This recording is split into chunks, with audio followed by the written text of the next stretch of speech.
vamos ler o texto lá no versículo, a partir do versículo 14, que diz assim: escreve ao anjo da igreja em Laodiceia, estas coisas diz o Amém, a testemunha fiel e verdadeira, o princípio da criação de Deus. Conheço as tuas obras, sei que não és frio nem quente, antes fosse frio ou quente. Assim, porque tu és morno e não és quente nem frio, estou a ponto de vomitar-te da minha boca. Porque tu dizes, sou rico, tenho prosperado e nada me falta, mas não sabes que é infeliz, miserável, pobre, cego e nu. Eu te aconselho que compres de mim ouro refinado no fogo, para que te enriqueças, roupas brancas, para que te cubras e a vergonha da tua nudez não seja mostrada, e colírio, para que o aplique sobre os teus olhos e enxergues. Eu repreendo e castigo a todos quanto amo. Sê, pois, zeloso e arrepende-te. Estou à porta e bato. Se alguém ouvir a minha voz e abrir a porta, entrarei em sua casa e cearei com ele e ele comigo. E ao vencedor, eu lhe concederei que se assente comigo no meu trono. Assim como eu venci, me assentei com o meu Pai no seu trono. Quem tem ouvidos, ouça o que o Espírito diz à igreja. Senhor, fala conosco através da tua palavra.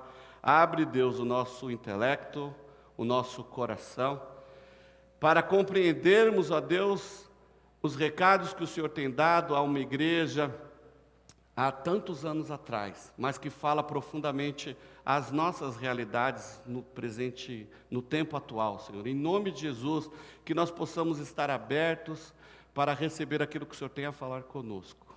Fala conosco, Jesus, assim eu oro, Pai, no nome de Jesus. Amém.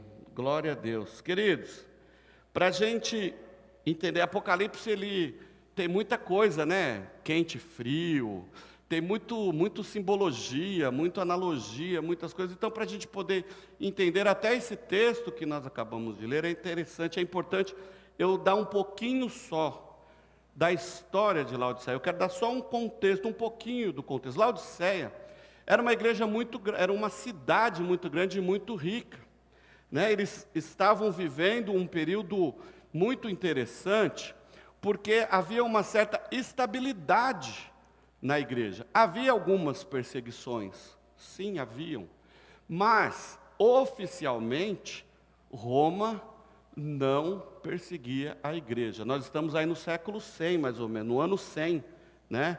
Quando João está preso ali na ilha de Patmos, e ele, então, o Senhor começa a falar com ele, e ele começa a escrever o livro de Apocalipse. Então nós vamos ver que a igreja, tecnicamente a igreja não era perseguida por Roma, mas a igreja era perseguida pelos próprios judeus. Lembrem que o cristianismo sai do judaísmo, né? E os cristãos, nesse momento, nesse processo, os cristãos ainda eram vistos como os judeus, eram um povo só. O Roma olhava para os cristãos como os judeus. Então os privilégios que Roma tinha, que os judeus tinham, os cristãos também tinham. Por exemplo, tinha um tal de um imposto lá que todo mundo tinha que pagar lá para a construção de um Capitólio, e os judeus eles eram isentos desse imposto. E os cristãos que estavam lá no meio, né, tudo misturado, também recebiam a bênção junto. Olha que coisa interessante, eram abençoados isso daí. Então isso gerava muita raiva dos judeus.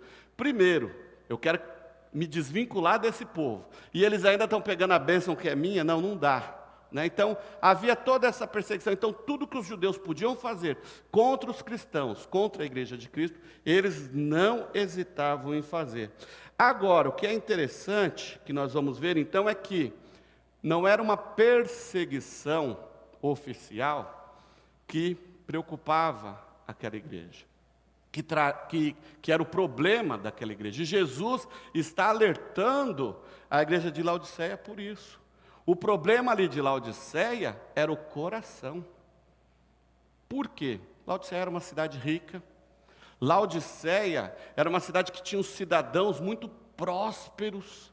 Laodiceia tinha, para a época, era algo assim sobrenatural. Laodiceia tinha um hospital. Laodiceia tinha um centro oftalmológico que, assim, era algo sobrenatural para a sua época. A Laodiceia era tão abençoada que até as ovelhas de Laodiceia davam uma lã diferenciada. Até as ovelhas davam uma lã diferente, por exemplo, de Colossos, de Éfeso. A qualidade dos tecidos de Laodiceia eram diferenciados. Olha que coisa boa, né? Então, nós vamos ver muitas coisas que aconteciam ali naquela sociedade, que levavam os crentes de Laodiceia serem autossuficientes, se achavam os bambambãs. Só que o problema maior que acontecia era o quê? Que dentro da igreja, e aí nós vamos ver muita familiaridade com os nossos dias, dentro das igrejas da Ásia, a Ásia é ali onde aconteceu o terremoto, esses dias aí ali na região da Turquia. As igrejas da Ásia ficavam ali naquela região.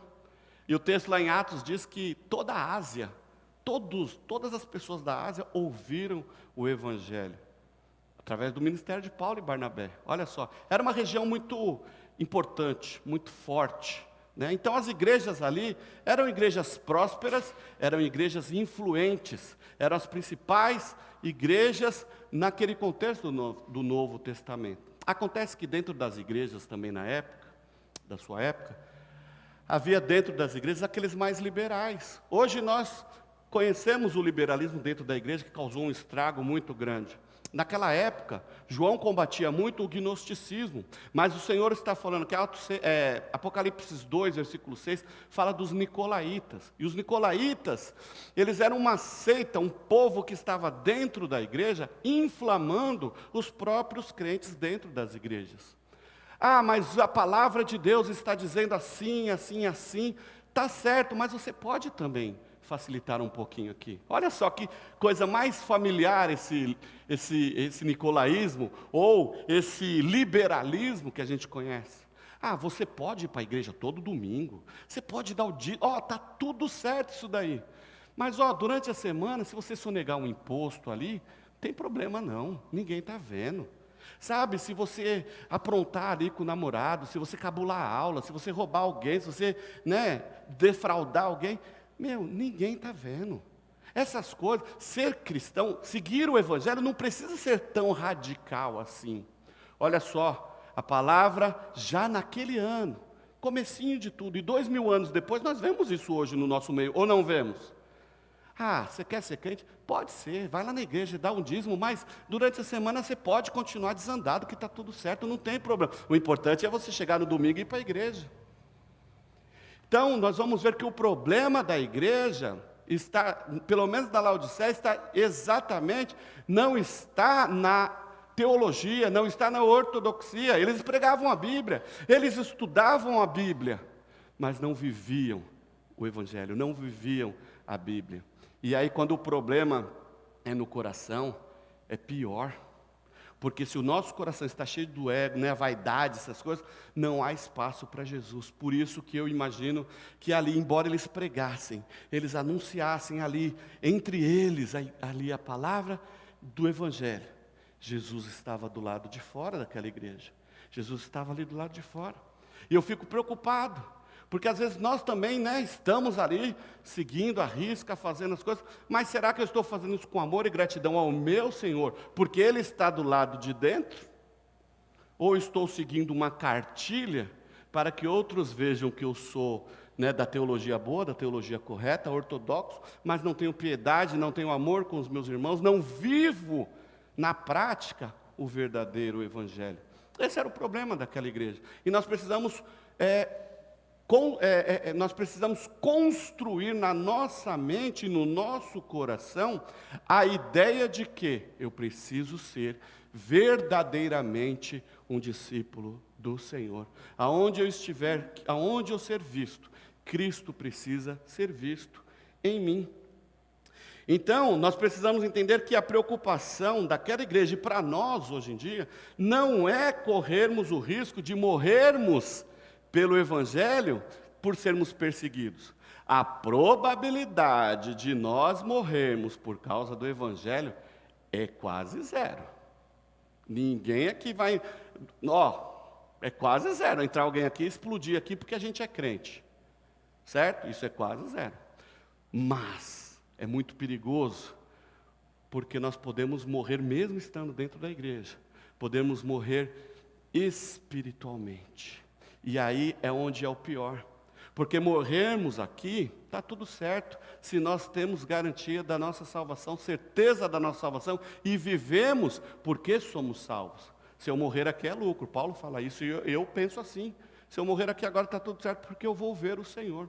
Agora o problema é, nós vivemos aqui uma vida de aparências, sabendo que se eu morrer agora, uau, para onde que eu vou? E aí não tem meio termo. Não tem limbo, é limbo, né? Não tem limbo, não tem purgatório, não tem nada disso não, gente. Se nós não formos para o céu, só há um outro caminho, que é o inferno. Há igrejas que não gostam de pensar nisso, há igrejas que não gostam de falar nisso, né? Essa palavra na Bíblia, tem algumas Bíblias que é capaz de ter sido riscado ali, mas é real, o inferno é real. E se a palavra de Deus diz que o céu é o lugar para os filhos de Deus, é a morada para os filhos do Senhor, logo o inferno é para aqueles que não forem para o céu. Ou você vai para um lugar, ou você vai para o outro. Então nós vamos ver que na questão de Laodiceia, o cenário chama atenção para 3 ameaças. A sedução de um falso ensino, né? Hoje nós vemos muitas seitas que ensinam a Bíblia, com mais alguma coisa. Tem um monte, gente, um monte, eu não vou citar aqui, mas tem um monte que tem a Bíblia. Não, você pode ler a Bíblia, mas você tem que ler a Bíblia, estudar a Bíblia, mas também tem que acender uma vela aqui para esse santo aqui. Essa senhora aqui, ela fala umas coisas também que complementa a Bíblia. Uau, gente, heresia, pecado mortal. A Bíblia por si só é suficiente para nos conduzir aos céus, ao Senhor. Ela é a palavra de Deus, ela é a nossa instrução, ela é a nossa regra de fé, ela é tudo para nós. Se queremos ser bons pais, maridos, filhos, esposas, sobrinhos, o que for, estejamos atentos em cumprir o que o Senhor nos ensina através da sua palavra, que é a Bíblia. Então nós vamos ver também que a igreja não era perseguida, mas facilitava as coisas, vivia desregrada. Jecabil, ele diz no seu comentário o seguinte, que era tão preocupante essa situação, que os crentes que não aderiram às festas de Roma, às idolatrias, à prostituição, às imoralidades, eles eram excluídos da convivência do povo. Olha que interessante isso. Nós também somos excluídos, ou pelo menos deveríamos ser excluídos, dessas orgias que nós vemos no mundo acontecendo hoje. Como eu fico muito entusiasmado, eu fico feliz quando eu ouço testemunhos de jovens, quando eu ouço testemunhos de crianças, de adolescentes, que essa fase é uma fase preocupante, não é? Mas quando eu ouço testemunhos assim, olha, eu não estou andando com determinado grupo na minha escola, porque eles só falam besteira, porque eles só aprontam, e eu tenho convicção de quem eu sou em Cristo Jesus. Uau, isso é tão legal, é tão lindo, tão importante, que eu vejo que nós estamos no caminho certo. Eu ouvi essa semana um testemunho desse. Ah, mas por que você não namora? Porque não é a hora de namorar. Sou novo, está cedo. Mas na hora que eu tiver que namorar, o Senhor vai providenciar a minha namorada. E assim vai, é isso. Teve uma época, Giovanni estudava numa escola, lá, nós morávamos em Santa Maria, e teve uma festa, festa junina. E estava tendo um ensaio da festa junina, durante um período lá. E aí fomos chamados, eu e a Renata. Fomos lá, diretora, professora, sei lá, alguém chamou a gente lá para falar que ele não queria ensaiar. Eu nunca falei nada para ele sobre isso. Renata nunca falou, filho, não ensaie, senão você vai ficar de castigo. Não. Mas a Bíblia, os conceitos, aquilo que ele estudava, aquilo que ele aprendeu na escolinha lá, aquilo que ele aprendeu nas classes, fez com que ele entendesse o seu papel, mesmo sendo criança. Aí chegamos lá, Giovanni não quer ensaiar, que é a festa junina, brincar aqui com a gente e tal, porque ele falou que não é legal para ele isso e tal. Gente, é isso. Nós estamos no mundo, fazemos parte do sistema, né? A gente tem que pagar imposto, a gente tem que viver, tem tudo isso daí. Mas nós somos peregrinos nesse mundo, nós não podemos aceitar, compactuar e está tudo certo, nós não podemos fazer isso. Tá certo? Nós somos diferentes. Se nós, como cristãos, como filhos de Deus, não fizermos a diferença onde nós estivermos, alguma coisa está errada conosco. Então não se preocupe se nós formos isolados. Não se preocupe se deixarem a gente de lado. Tá tudo certo. Se preocupe se o Senhor deixar você de lado. Se preocupe se Deus parar de falar com você. Se Deus parar de te dar atenção, se preocupe. Lembre-se lá de Davi: Senhor, não te retires de mim o teu Santo Espírito. É melhor morrer, irmãos queridos, Igreja Cristã de Osasco, é melhor morrermos do que perdermos o nosso relacionamento com o Senhor. Que o Senhor me leve antes disso acontecer na minha vida. Então, nós vamos ver que Laodiceia também era uma cidade bem no meio de tudo. Se alguém fosse atravessar de Colossos para Éfeso, passava. Pérgamo, Sardes, ali, passava por aquele lugar. Isso fez a cidade de Laodiceia se tornar-se um ponto referencial, um ponto fantástico, maravilhoso. Então, era muito rica.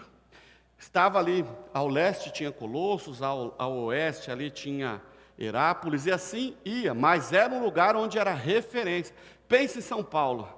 Tudo que acontece no Brasil passa por São Paulo. Coisas boas e coisas ruins, não é isso? Alguém já está dizendo que Osasco vai estar virando isso, né? Tudo que acontece em São Paulo vai passar por aqui. Olha a oportunidade que nós temos, olha o campo que nós temos. Eu acho que já bateu mais de 1 milhão de moradores Osasco, não é isso? Então nós temos aí uma capital importante, um local importante de campo missionário para nós. Eles eram um grande centro administrativo, eles eram um centro bancário, os homens poderosos, ricos, Alã, que eu já falei. Só que eles, mesmo com tantas riquezas, com tantas vantagens, com tantas coisas que eles tinham 2 problemas geográficos. Primeiro, era uma cidade que tinha terremotos, era muito suscetível a terremotos acontecerem ali. E outra, mesmo com todo o dinheiro que eles tinham, eles não tinham água. Olha que horror.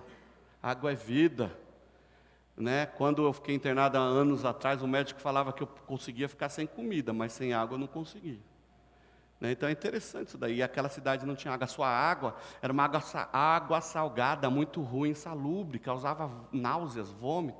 Então o que ele tinha que fazer? Importar. Então, como eles tinham dinheiro, eles compravam água de Colossos, compravam água de Herápolis, e assim eles iam vivendo.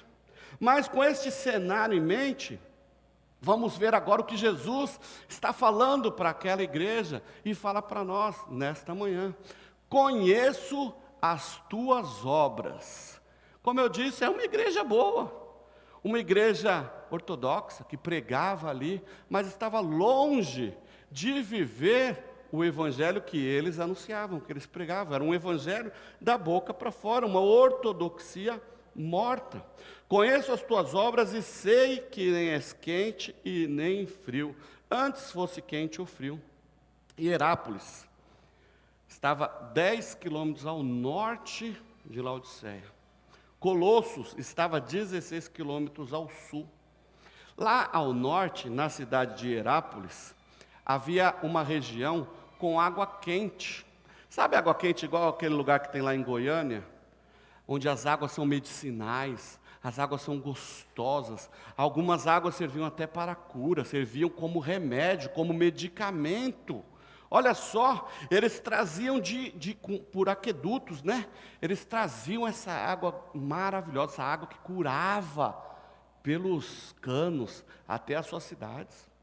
Por outro lado, do lado de cá, Colossos, eles mandavam trazer, se daqui vinha água de cura, que era águas medicinais, do outro lado aqui, vinha aquela água maravilhosa que faz o H2O, que eu falei a semana passada, que faz a Coca-Cola, ou a sua água mesmo, né, para quem é do contra do refrigerante, aquela água gostosa, revigorante, aquela água que só de pensar, eu vou até tomar uma água. Aquela água gostosa, fresca, que trazia vida. Era isso que acontecia. E Jesus, ele está usando um conceito que era familiar, que era peculiar àquele povo, aos laodicenses. Jesus está olhando, poxa vida, se vocês fossem igual o pessoal, igual as águas que vocês trazem, águas que trazem refrigério, águas que trazem vida, ou se vocês fossem iguais aquelas águas que trazem cura, vocês seriam mais ainda bem-aventurados, mais prósperos. Mas o que acontecia? Devido à distância que aquela água percorria, mesmo as águas medicinais, mesmo as águas que traziam refrigério, que matavam a sede, pela distância, as águas que eram quentes, chegavam aqui morno, chegavam morninhas. As águas que saíam de lá geladinha, gostosinha, chegavam aqui já meio quente também. Gente, tem coisa pior do que café frio? Tem coisa pior do que uma feijoada gelada? Não dá. Ou você toma a coisa do jeito que deve ser feito, quentinho, gostosinho, prontinha, isso é da hora, isso é fantástico, não é isso? É gostoso.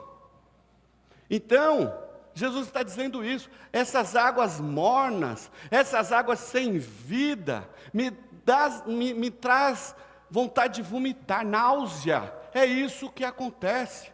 E Jesus está dizendo, embora vocês sejam ortodoxos, embora vocês preguem bonitinho, se vistam direitinho, dizimem bonitinho, cantem bonitinho, façam tudo bonitinho, eu estou a ponto de vomitar vocês, porque vocês são todos uns hipócritas, vocês não estão vivendo aquilo que deveriam viver. Se vocês fossem como as águas medicinais que trazem cura, se vocês fossem como as águas que trazem refrigério, quantas coisas poderiam mudar. Queridos, o Senhor está nos chamando, Igreja Cristã da Trindade em Osasco, para fazermos a diferença aqui onde nós estamos. Nós não podemos ficar em cima do muro, porque o muro é do diabo. Ou nós somos, ou não somos, precisamos viver aquilo que somos. O maior problema deles era olhar para si e dizer, eu posso tudo, eu tenho dinheiro, eu tenho tudo. Se eu estou com sede, eu vou lá e importo. Se eu quero cura, eu vou lá e importo o remédio. Eu me viro. Eu não preciso de nada. Eu não preciso de ninguém. Uau, quando a gente pensa nisso, a gente cai no maior problema da nossa vida. A palavra de Deus tem nos ensinado que tudo que nós temos e tudo que somos vem dEle, provém dEle. Então aquilo que nós temos a gente precisa dispor para Ele, para o Senhor. A gente não olha mais para o próximo como devemos olhar. A gente não chora mais com o próximo. Esses dias fomos orar numa empresa 8, 9 horas da noite, e a gente falando sobre isso, sobre a Bíblia falar que a gente deve chorar com os que choram, se alegrar com os que se alegram, né? E chorar com os que choram. Aí a Renata até mencionou, chorar com os que choram até é fácil. O duro é a gente se alegrar com os que se alegram. Porque a Luciana conquistou não sei o que, conseguiu um carro novo, não sei o que, e eu estou com o meu poisézinho aqui. Dá licença, é até pecado isso. Só que por outro lado, até o chorar com os que choram, hoje em dia não está acontecendo mais. A pessoa está lá passando um sofrimento lascado, está do seu lado aqui, ó, chorando, e você está aqui, olhando para a unha que está comida aqui e tal. Gente, precisamos começar a olharmos uns para os outros e cuidarmos uns dos outros, lembrando que tudo que temos vem dEle, provém dEle, e aí a gente usa para Ele. Quando eu sirvo a igreja, quando eu sirvo os meus irmãos, quando eu estou lá fazendo capelania, quando eu estou visitando alguém, quando eu estou evangelizando lá no Velos, eu não estou fazendo isso por ninguém, eu estou fazendo pelo Senhor, e automaticamente estou ajudando o meu irmão, estou me alegrando com o que se alegra, estou chorando com aquele que está chorando. Nós precisamos voltar a olhar as coisas como Jesus olha, para não perdermos a nossa essência. Dizes que sou rico, que tenho prosperado e nada me falta. Olha que coisa interessante isso. Pensam que tem tudo, mas na verdade não tem nada. Os moradores laodicenses, eles eram tão ricos, que teve um terremoto no ano de 60 depois de Cristo, que derrubou parte daquela cidade.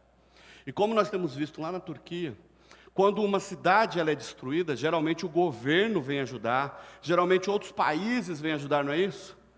Lá eles eram tão orgulhosos, que eles não precisaram do apoio de Roma, não, como outras cidades faziam. Filadélfia, por exemplo, que derrubou tudo lá, Roma teve que ir lá bancar para ajudar. Laodiceia, não, a gente se banca. A gente não precisa de ajuda de ninguém, não. A gente se levanta aqui. Olha que coisa. Eles tinham tudo os recursos, mas eles não estavam percebendo que o Senhor estava fora. Da mesma forma que eles não precisavam de Roma para se reconstruir, da mesma forma que eles não estavam sentindo falta de Roma para se levantarem, eles não estavam percebendo que Jesus estava do lado de fora das suas vidas.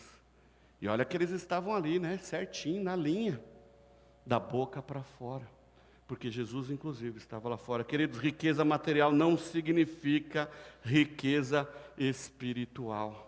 Da mesma forma que uma teologia sem uma prática piedosa, ortodoxia sem uma prática piedosa, também não quer dizer bulufa nenhuma. Você pode ser o maior teólogo da história, o diabo também é. Sabe, o Gregory Baird de trás para frente, de frente para trás.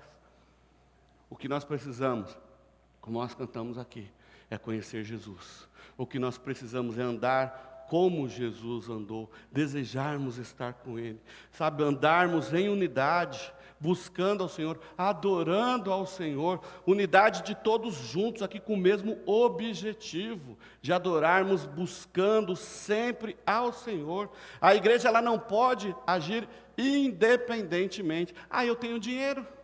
Eu tenho as pessoas mais inteligentes de Osasco que estão aqui, os mais ricos de Osasco estão aqui, os mais belos estão aqui, eu não dependo de ninguém, eu não preciso de ninguém. Não, nós precisamos entender que nós dependemos do Senhor e precisamos dEle, e tudo que nós temos, queridos, coloque isso na sua cabeça, tudo que nós temos, toda a sua inteligência, todo o seu conhecimento, os seus bens, que mais, os seus recursos, tudo, simplesmente tudo, você tem por causa do Senhor.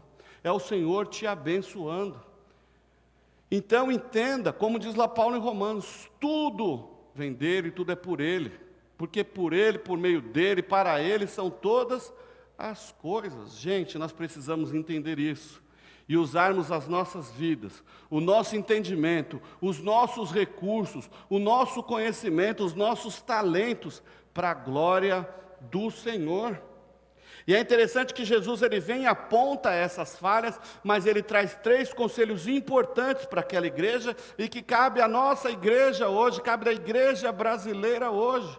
Vamos lá ao versículo 17, diz assim: você sendo rico diz, né, tenho prosperado e nada me falta, mas não sabes que és infeliz, miserável, pobre, cego e nu. Não sabes que é infeliz, miserável e pobre.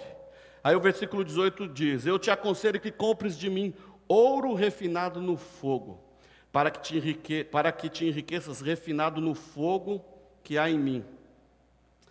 Por ser reflexo da sua sociedade, seus cidadãos, então, dentro da igreja, viviam como a sua sociedade. Não estavam muito preocupados com nada. Eles viviam, olha, eu tenho mais. Eles disputavam tanto entre si as suas riquezas, que os cidadãos laodicenses eles tinham moeda própria. Eles tinham moedinha lá de R$1, com a carinha deles. Eu até pensei nisso, falei, uma carinha minha aqui, numa moedinha de R$2. Seria tão falsa, né? E assim, então, cada um tinha a sua moeda lá. Cada um queria disputar mais o que tinha, se achavam importantes. E aí Jesus vem justamente quebrando esse tabu. Vocês que se acham ricos, vocês que se acham poderosos, na verdade, vocês são miseráveis. Vocês são pobres, dignos de pena, dignos de dó. Mas eu tenho a saída para vocês. Olhe para mim, venham para mim. E aí Jesus está nos mostrando que a nossa maior riqueza é Jesus. A nossa maior riqueza não é aquele monte de dinheiro lá no banco, não. Isso é efêmero, isso vai passar. A nossa maior riqueza está no Senhor. É para Ele que nós vivemos, é nele que nós buscamos, por Ele que vivemos e com Ele reinaremos por toda a eternidade. Glória a Deus. Não ajunteis tesouro na terra, mas ajuntai tesouros nos céus. Não se preocupe com as riquezas acumuladas. Você vai morrer e vai ficar tudinho aí. vai ficar tudo aí. Então, primeiro conselho, foque em Jesus. Tenha em Jesus a sua maior riqueza. Depois Jesus vai dizer, você não sabe que você é cego? Eu te aconselho que compres de mim colírio, para que apliques sobre os teus olhos e enxergues. Como mencionei, a cidade de Laodiceia, para a sua época, estava muito com uma ciência medicinal, né? A medicina era muito avançada. Eles desenvolveram lá uma pasta, lembram-se que as águas lá era tudo muito salgado. Então eles desenvolveram uma pasta lá com aquela, sei lá, desenvolveram lá uma pasta salgada lá, que curava problemas nos olhos. Uma série de infecções, uma série de situações eram curadas com o tal do pó frígio, uma espécie de colírio, e é isso que Jesus está dizendo. Vocês têm aí, vocês acham que estão bem, que estão enxergando bem, porque vocês têm um colírio aí, esse tal do pó frígio. Olhem para mim, usem do meu colírio e abram os seus olhos. Abram seus olhos espirituais e me vejam, me percebam. Eu quero estar com você, eu quero me relacionar com você. Nós precisamos estarmos ungidos com o colírio de Cristo, se nós queremos verdadeiramente enxergar quem somos, e se nós queremos avançar para onde o Senhor quer nos levar. Os nossos olhos precisam estar purificados, para que possamos olhar para o Senhor. Paulo, em 2 Coríntios 4,4 diz, né, que o Deus desse século cegou o entendimento dos incrédulos, para que lhes não resplandeça a luz do Evangelho da glória de Cristo, o qual é a imagem de Deus. E o Senhor está dizendo, olhe para mim, que eu vou te curar. Segundo conselho, peça ao Senhor para que você possa olhar o mundo e enxergar como Jesus enxergou. Se nós olharmos para a nossa situação, se nós olharmos para o mundo e conseguirmos ver como Jesus enxerga, queridos, a sua conta bancária vai ser a sua última preocupação. As suas contas, a sua doença, os seus problemas, vai ser o último problema. Em Jesus está a cura. Em Jesus está muita solução para nós. A gente vê a história de Jesus, você não vê Jesus preocupado com isso. Você não vê Jesus, minhas contas, eu preciso disso, eu preciso daquilo. Não, sempre Jesus foi provido de alguma forma. E ele não era mágico, não. As contas também chegavam, mas o Pai provisionava para ele. Nós vamos ver lá, quando ele está com Pedro, lá tinha alguém que estava questionando ele, não é isso? Mas tem que pagar o imposto. Pedrão, vai lá, pesca um peixe lá e paga essas contas nossas aí. É assim, queridos, se nós olharmos para o mundo, o nosso foco for no Senhor, vocês vão ter até surpresa. Um dia vocês vão fazer um peixe e vai ter umas notas de 100 lá dentro. Cara, o Senhor acabou de me falar isso aqui, pode acontecer, é o Senhor quem faz. Vocês estão entendendo? É o Senhor quem faz. Não sou eu que falo, não. É o Senhor quem faz. E se Ele tiver que falar para você, pega esse peixe aqui, você vai abrir e vai ter coisa para você pagar. Olha, eu não duvido. É o Senhor. Eu não estou aqui dizendo teologia da prosperidade, não estou falando nada disso não. O que eu estou falando é que quando nós olhamos para o Senhor, quando nós olhamos para o lugar certo, as outras coisas vão acontecendo naturalmente. Se eu parar para contar cada loucura que eu já vi o Senhor fazer, é loucura para a gente. É loucura para a gente, mas para o Senhor não. Deus pode fazer e Deus vai fazer. A gente só precisa ajustar a nossa ótica. Olha que coisa interessante. Então, já demos o segundo conselho, né? Olhe e enxergue o mundo como Jesus enxerga. Terceiro conselho, eu te aconselho que compres de mim roupas brancas, para que te cubras e a tua vergonha não seja mostrada, né? Para que você não seja humilhado. A cidade de Laodiceia eu mencionei aqui. Era uma cidade tão abençoada que as suas lãs eram diferenciadas. Pensa aqui, eu estou tentando lembrar um lugar mais chique, mas vai ficar de Oscar Freire mesmo. Oscar Freire, para nós mais pobres, Bom Retiro. Sabe esses lugares aí que tem, que dita moda, essas coisas assim tal? Era Laodiceia. Laodiceia ditava moda. As mulheres importantes das demais cidades, ou até a própria Laodiceia, só comprava roupa ali. Armani, fala aí, ajuda aí, Tainã, vai. Armani, Elos, essas coisas aí, pensa naquela época, era tudo lá. Não, eu vou ali Oscar Freire, eu vou ali na Oscar Freire de Laodiceia, comprar uma Louis Vuitton, né, um Armani, uns negócios desses aí, era assim. A mulherada só queria usar roupa, é Made in Laodiceia? Então eu quero. Era elite, era algo chique, era coisa assim sobrenatural. E Jesus está olhando e dizendo, vocês andam na moda, mas vocês não estão percebendo que vocês estão nus, vocês estão desprezíveis com essas atitudes de vocês. É interessante que uma cidade que ditava a moda na época, e Jesus está dizendo assim, vocês estão nus. Para um judeu, mostrar a canela era algo vergonhoso. Para um judeu, a nudez era algo vergonhoso, era algo humilhante, e Jesus está dizendo que eles estavam vivendo de uma forma vergonhosa, de uma forma humilhante.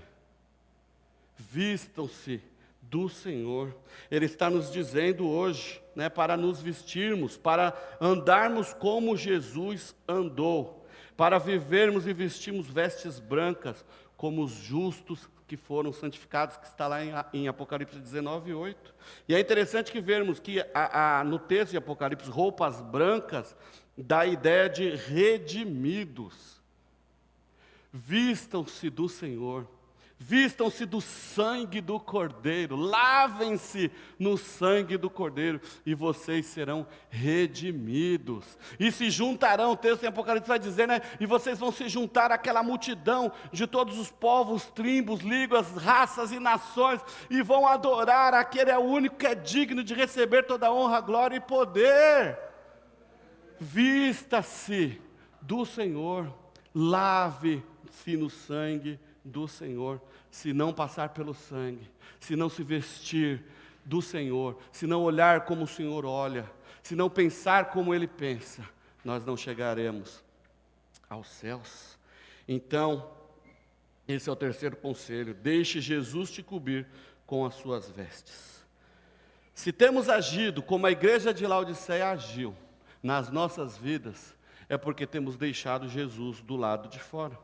Mas é muito triste a gente pensar isso, porque a gente pode ver que é possível nós prosperarmos, é possível uma igreja prosperar exteriormente, por meio da prosperidade material, mas pode ser internamente miserável, pobre, cega e nu. Longe de nós vivermos nessa situação. Que o Senhor, o Espírito Santo, possa estar aqui dentro, possa estar agindo, e estar na minha vida também, nas suas vidas, nas nossas casas, no nosso trabalho, no busão, na faculdade, aonde nós estivermos, que o Senhor esteja conosco, do lado de dentro, e eu arrisco a dizer, não apenas do lado de dentro, mas comandando tudo, controlando tudo. O controle da nossa vida precisa estar sob a autoridade dEle. Sabe, no máximo, eu costumo falar isso com o pastor Paulo, no máximo o que nós temos que fazer é não atrapalhar ele. Entrega nas mãos dele e deixa ele conduzir. Porque se a gente se mete com qualquer coisa ali, a gente atrapalha o agir de Deus. Então deixa o Senhor agir, é só a gente não atrapalhar que as coisas vão acontecendo. Que nós, como igreja também, deixemos de confiar na nossa posse, no nosso intelecto, no nosso conhecimento, na nossa inteligência, sabe, no nosso poder aquisitivo. Eu sou melhor do que esse, eu faço mais do que aquele. Não, vamos olhar para o Senhor, vamos investir no que é eterno, vamos investir em vidas, em almas, em salvação de almas. O mundo está aí perdido. Olha aí, a semana que vem nós temos a oportunidade com os jovens de fazermos algo para o reino de Deus. Venham, vamos investir, vamos orar. Quem não puder estar às ruas, venha para cá, vamos orar por eles. Quem não puder vir orar, jejue esta semana por salvação de almas. Mas nós não podemos ser omissos. O mundo está aí perdido. Nós precisamos nos mover. Eu li um testemunho de um capelão que está lá na Turquia. Ele não está lá pregando. Dá para pregar lá embaixo daquele monte de escombro? Põe um púlpito lá, abre a Bíblia. Não. Mas ele está lá, ele estará orando, ele está lá ajudando, ele está fazendo alguma coisa, sem pregar. Jesus está sendo visto na vida daquele homem lá naquele lugar. Vai ser assim nas nossas vidas, deve ser assim nas nossas vidas. Às vezes nós vamos estar em algum lugar que nós não vamos precisar pregar, mas que as nossas atitudes, as nossas ações vão nos fazer pregar muito mais sem palavras do que com palavras. Então vamos olhar para o alto e caminharmos da forma que o Senhor quer que Ele ande, que nós andemos. Irmãos, eu estou caminhando para o final. Apocalipse 3, 19 e 20 diz assim: eu repreendo e castigo a todos quanto amo. Sê, pois, zeloso e arrepende-te. Estou à porta e bato. Se alguém ouvir a minha voz e abrir a porta, entrarei em sua casa e cearei com ele e ele comigo. Às vezes eu penso que aquele povo, e aí vamos jogar só para o povo lá de Laodiceia, né? Não vamos falar da gente aqui não. Mas dá a impressão de que eles só estavam preocupados com eles. Eles não estavam olhando para o lado. Eles só se preocupavam com eles, com seus bens, com aparência, com status, né? Não, a minha moeda é mais bonita que a sua, a minha notinha de 200 é mais bonita que a sua, né? Era essa a preocupação deles.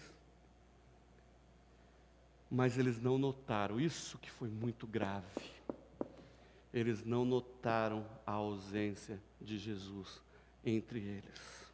As portas estavam fechadas para Jesus. Jesus ficou do lado de fora.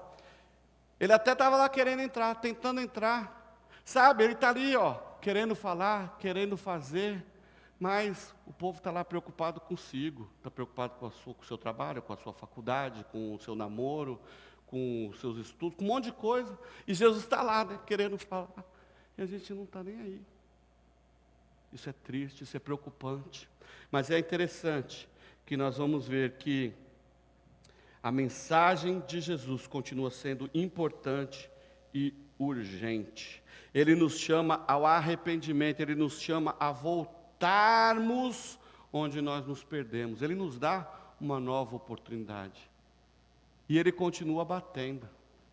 E é interessante que o bater a porta, que João emprega aqui no seu texto, tem um senso de urgência. É algo que é muito urgente, não é assim: oi, Renata, cheguei. Não, é algo de urgência. Que é um exemplo que uma vez eu ouvi um exemplo, acho que eu já falei aqui, mas que gravou na minha mente, eu nunca mais esqueci. Esse eis que bate a porta, ele é tão urgente que dá a ideia de um lugar pegando fogo. Imagina a sua casa lá pegando fogo. Alguém vai chegar para te avisar assim: oi, Gabriel, tudo bem? Sua casa está ali pegando fogo. Se você quiser, daqui uma meia hora a gente vai lá jogar uns baldes d'água. É assim que se anuncia a desgraça? Não. Gabriel, socorro, está pegando fogo na sua casa. Corre lá que está acontecendo uma desgraça. Vamos lá, vem, eu vou com você, vamos lá. Essa é a emergência. E Jesus está dizendo isso. Igreja, desperta, atenta, eu estou aqui batendo porque eu quero estar com você, eu quero relacionar-me com você, eu quero sarar você, eu quero salvar você, eu quero restaurar você. A hora é agora. A gente precisa despertar para este movimento. Não dá para a gente pensar em nenhuma outra coisa. A hora é agora. O movimento é esse, está sim sendo urgente. Nós não podemos mais perder tempo. E se tem uma coisa que a igreja está fazendo hoje, é perder tempo. Então não vamos deixar, irmãos, que as nossas vontades, os nossos desejos deixem Jesus de fora. Vamos trazê-lo para dentro das nossas necessidades, das nossas ações, das nossas atitudes, dos nossos desejos. Vamos trazê-lo para dentro de tudo e seremos abençoados. Olha o que a sua palavra diz: ao vencedor eu lhe concederei que se assente comigo no meu trono, assim como eu venci e me assentei com meu Pai no seu trono. Quem tem ouvidos, ouça o que o Espírito diz à igreja. A condição é ouvir a voz do Senhor e abrir a porta. Cristo não força. Ele não vai meter o pé na porta, não. Ele não força. Mas Ele está disponível. Agora a gente precisa estar sensível. O Senhor está falando conosco. E às vezes a agitação do nosso dia, a agitação da nossa vida, o nosso querer, o nosso ego, tantas outras coisas, tem impedido nós ouvirmos a voz do Senhor falar aos nossos ouvidos, ao nosso coração. Estejamos, pois, atentos a isso, queridos, para que quando o Senhor falar, a gente não perca a oportunidade para ouvi-lo. E nós temos muito, muito, muito, muito para recebermos do Senhor. Eu não tenho dúvida de que todos aqui nos assentaremos com Ele, cearemos com Ele, reinaremos com Ele e viveremos com Ele por toda a eternidade. Mas enquanto estivermos aqui, precisamos estarmos sensíveis à voz do Senhor aqui no nosso ouvido. Eu acho tão legal quando a gente fala de sensibilidade do Senhor falando conosco, é porque Ele fala aqui no pé do ouvido mesmo. Jesus não grita, não faz aquele auê que a gente pensa, não. Jesus é tranquilo, porque Ele sabe das aflições, das tribulações que a gente vive. E aí Ele vem no nosso ouvido e diz, se acalma, eis que estou convosco todos os dias, até a consumação dos séculos. Amém? Que Deus abençoe vocês. Eu queria te convidar a ficar em pé, quero orar. Eu não sei se você pode fechar os seus olhos também. Eu não sei se todos aqui, todos aqui já aceitaram Jesus no seu coração. Se não aceitaram, eu faço o convite. Abra o seu coração para o Senhor, derrame sua vida diante dEle, que Ele quer mudar e restaurar a sua vida. E se você já fez isso como a maioria que já fez, se acerte com o Senhor. Esteja atento, deixe as agitações, os problemas, as preocupações, de tantas coisas que vão acontecendo aí, as agitações vão nos fazendo focar em outras coisas e passa batido a voz do Senhor. E Ele está falando com você. Comece a orar, fale com Ele agora, Ele tem algo para falar com você, e é com você, não é comigo não, é com você. Fale com Ele, Senhor, fala conosco, Jesus. Fala conosco, Jesus. Fala conosco, Pai. Fala com o teu povo, Jesus. Ouve o choro, ouve, Senhor, o clamor, e muda histórias nesta manhã, Senhor. Muda diagnósticos, ó Deus. Muda resultados, ó Deus. Coloca, Senhor, as tuas mãos de amor, mãos de cura, de restauração. Traz, ó Deus, do teu refrigério sobre o que está aflito, sobre o coração que está amargurado, sobre o coração que tem passado por tantos problemas e às vezes não vê uma solução no fim do túnel. Ah, Senhor, o Senhor é aquela água que traz refrigério, que traz cura. Derrama, Senhor. Move-se entre nós aqui, Espírito Santo de Deus. Move-se entre nós, Espírito Santo de Deus, em nome de Jesus. Em nome de Jesus. Glória a Deus. O Senhor está batendo na porta. Aleluia. A gente vai abrir. Ele está batendo com urgência, mas Ele é educado. Aleluia. Cabe a nós termos disposição para abrir a porta. E nos levantarmos, pegar a maçaneta e falar, Jesus, entra. Entra, faz o que o Senhor quer. Tem uma história na Bíblia de 10 virgens que estavam à espera do noivo. 10 estavam prontas com óleo para colocar na lamparina. E as outras 5 estavam prontas e 5 não estavam. E as 5 foram atrás de mais óleo e depois bateram na porta. Ei, a gente voltou. A gente voltou aqui, agora a gente tem óleo. Mas a porta não foi aberta. A gente tem que estar atento, porque o Senhor vai voltar.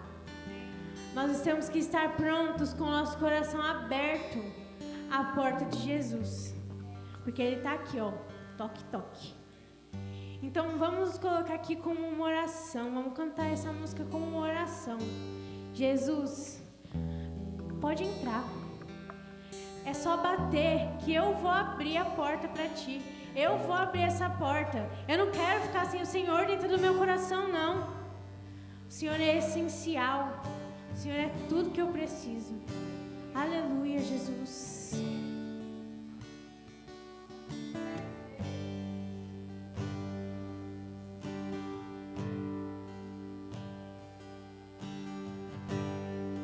As minhas lamparinas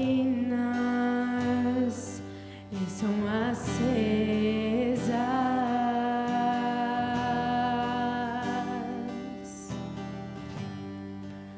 Só estou esperando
Só estou esperando o barulho dos teus passos em direção à porta.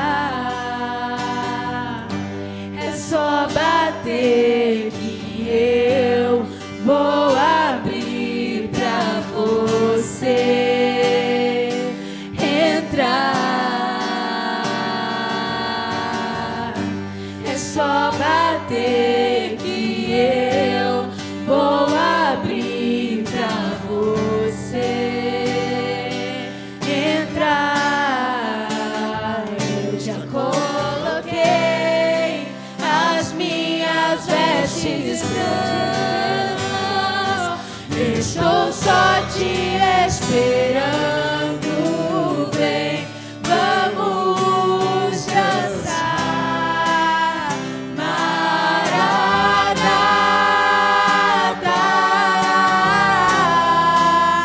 Maranata. Eu já coloquei as minhas vestes brancas, estou só te esperando. Vem, vamos dançar. Maranata,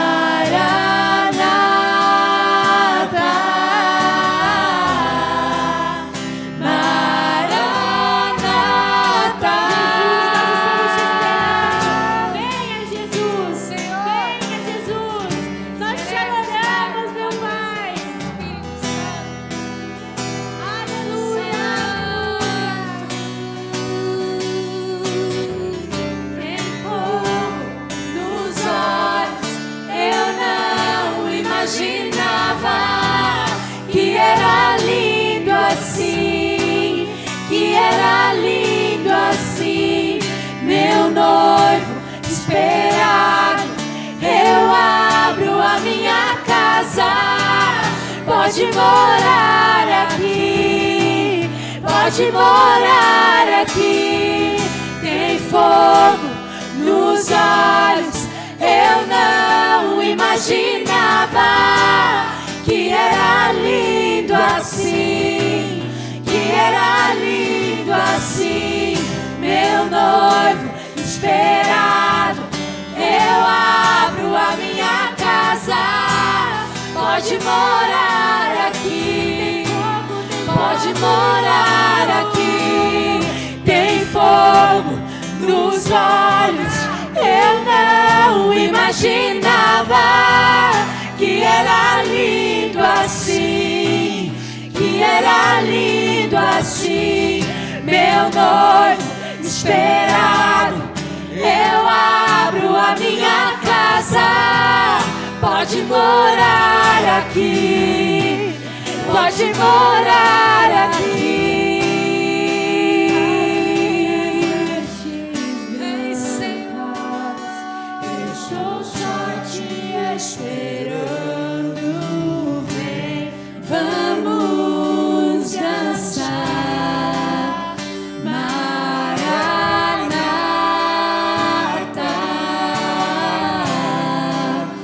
Maranata.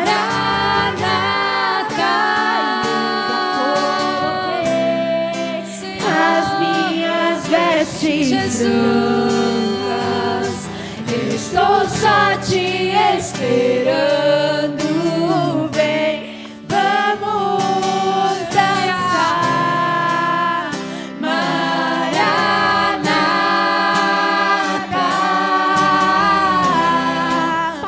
Maranata.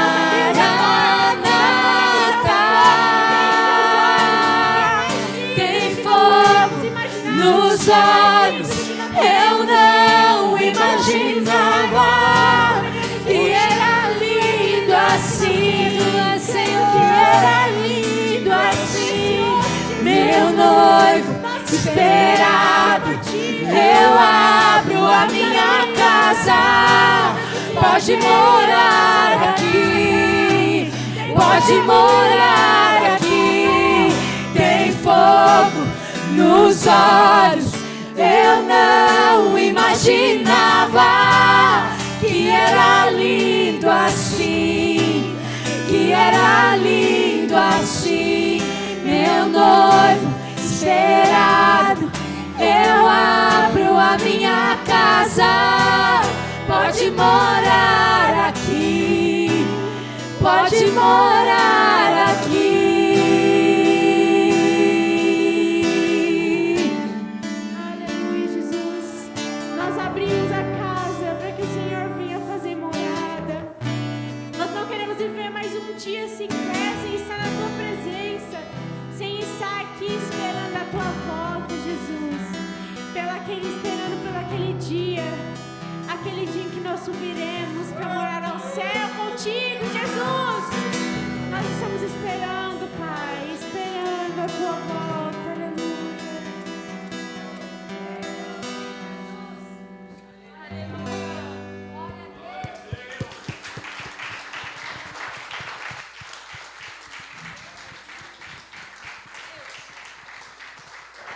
Glória a Deus. Como é bom, irmão, sentirmos a presença do Senhor e Ele está neste lugar. Eu não tenho dúvida de que Ele está do lado de dentro. Ele está do lado de dentro. Que nós possamos viver uma vida realmente, de verdade, genuína, né, aos pés do Senhor. Convida Ele para tudo. Senhor, eu vou ali para a faculdade, vamos comigo. Senhor, eu vou ali fechar um negócio, vamos comigo. Para tudo, queridos, para tudo. Convide o Senhor para dentro, tá certo? Que Deus abençoe vocês, vamos orar.